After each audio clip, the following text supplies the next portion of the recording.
Greetings, honoured guests and loyal subscribers. Right, it's time for another pickups video. I've been on holiday for the past week, and as a result I visited the local game shops like CEX and Cash Converters a few times. They usually have quite a good range of PS2 titles for next to nothing, and yeah, I was quite lucky in the couple of times that I went in and found some new stock in there that they just put out. So yeah, I got quite a few games again from the shops, so I'll go through those first. So first up we have Soul Reaver 2, part of the Legacy of Kain series, of course. The first game on the PS1 was notorious for not ending properly, although I never got that far myself. It ended on a cliffhanger because they really didn't have enough room to finish the game. So Soul Reaver 2 on the PS2 picks up directly where the first one ended and hopefully finishes off the story of Raziel. Also there I found another game in the series, Legacy of Kain Defiance. This one is the last one that's been made, I think, and it sees Kain and Raziel together in the same game.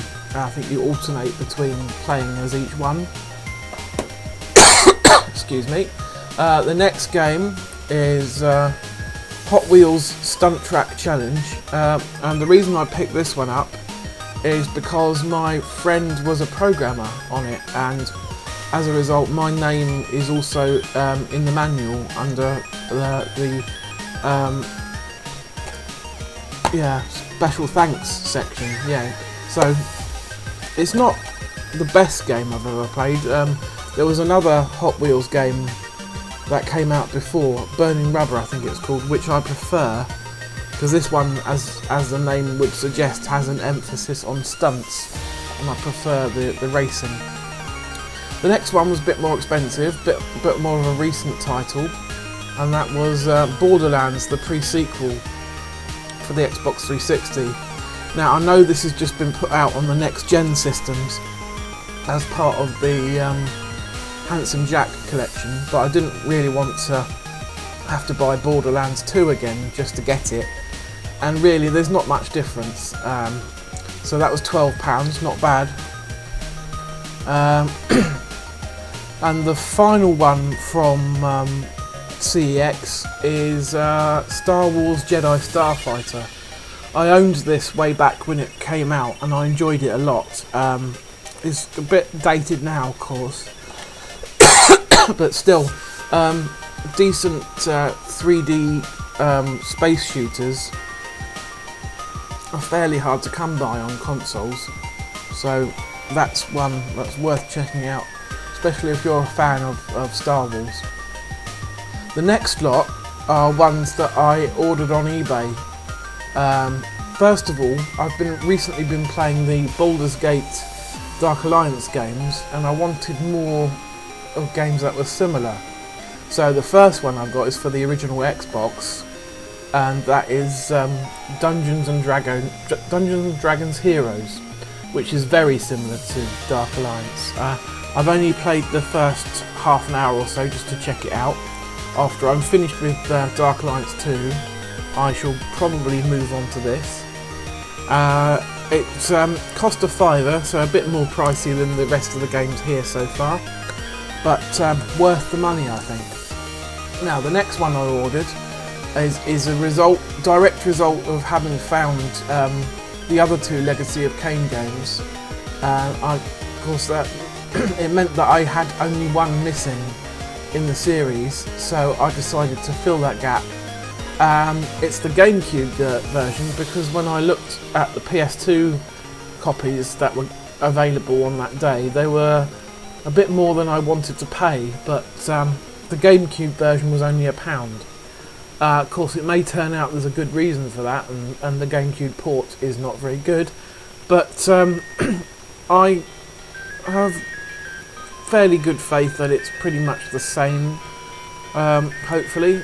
So I'll check that out at some point. The GameCube is a bit of a pain to set up.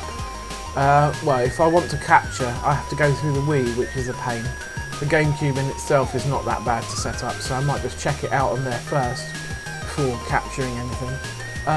Next one, another Xbox title, again about a £5, but worth it.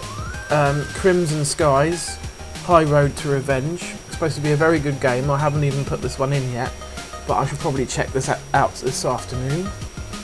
The next one, again, this is because I wanted more games that were like the Baldur's Gate Dark Alliance series, and this one is by the same developer as the first game in that series, Snowblind Studios, and that is Justice League Heroes. And then, of course, the Marvel equivalent is Ultimate Alliance, so I also picked up that.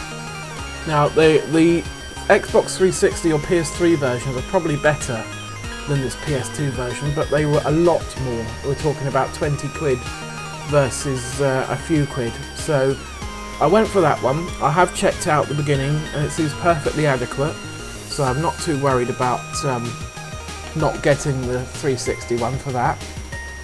I've got one more game, which is the most expensive purchase of the lot, and that is Xenoblade Chronicles 3D. Haven't started it yet. I have got Xenoblade Chronicles on the Wii and I loved it. Never finished it though, got to about 40 hours in.